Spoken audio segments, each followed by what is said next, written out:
This is what I call the rapid fire questions. So I've prepared some 10 questions for you. I'm going to throw them right to you, and you're just going to throw like some quick answers to the question, and hopefully we'll have some fun. You ready to get started? I'm ready. So the first question is, what's the first career you dreamt of having as a kid? I wanted to be an astronaut, and then I was going to privatize the space. And then Elon Musk stole it from me. And he should have patented that idea better. Too bad. So the second question is, if you had to eat one meal going forward, what would you eat? I would have shoestring French fries that are super salty. And I would have I love little gem lettuce. So I would have little gem lettuce with this super, super ripe tomatoes with it. And that would be the meal that I would want. And I'd feel so happy. So the third question is, who is your favorite historical figure? My favorite historical figure has to be Rachel Carson, because she's someone that kicked all this off with her book Silent Spring, and is an activist that really put everything on the line to get information out in the early days of pesticide.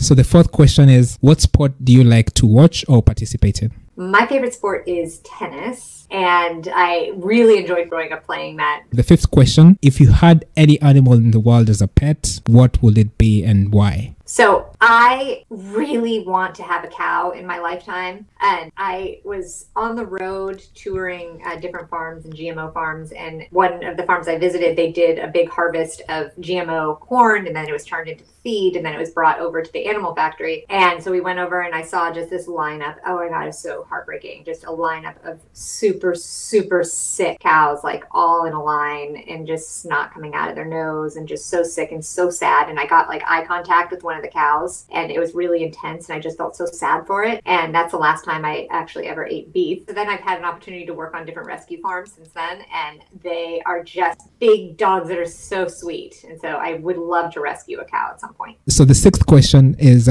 what's your favorite beverage, coffee or tea? I love a black iced tea. I love English breakfast iced tea. That's what I have every single day. That is my choice drink.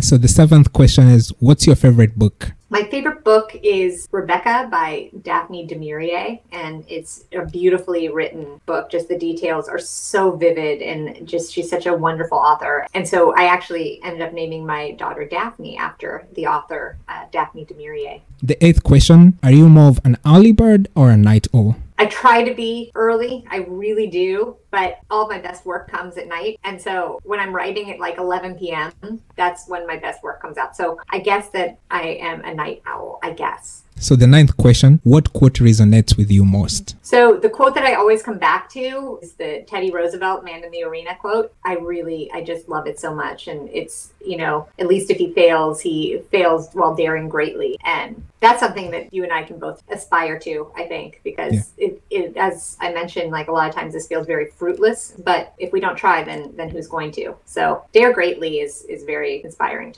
So the last question is, knowing what you know now, what advice would you give to your 18-year-old self? I would advise myself to become a doctor, and I wish that I had become a doctor, and I wanted to be a doctor. And then a local doctor in our community said, no, you don't want to become a doctor because the insurance is ridiculous. You don't get compensated. The hours are horrible. Patients will be difficult, and totally changed my track. Just that one person made that big of an impact. And so I didn't become a doctor, and I'm sad that I didn't, because if I had, I would right now be so happily studying functional medicine and sharing all of that. So I wish I'd gone that route. Well, but things happen for a reason. So definitely, I was just about to say that. Well, that was fun, and thank you very much for agreeing to do this particular segment. I think it's a good way for the listeners to just get a little bit of window into who you are and some of the things that you like.